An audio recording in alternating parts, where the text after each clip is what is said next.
आपके साथ जुड़े हुए हैं। इंसाफ होगा 24 घंटा चैनल के माध्यम से आप देख सकते हैं सुमिंदु अधिकारी जी का वक्तव्य बीजेपी कैंडिडेट तापस राय के सपोर्ट। আজকে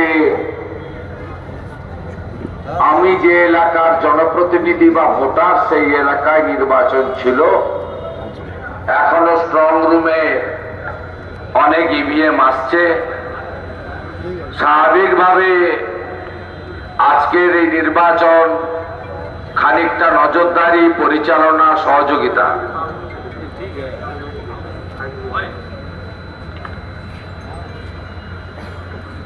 এগুলো করে আপনাদের কাছে আমি এসেছি। আপনাদের সকলকে আমি যথাযথ স্থানে শ্রদ্ধা, শুভেচ্ছা, অভিনন্দন জ্ঞাপন করি। আমরা সবাই এসেছি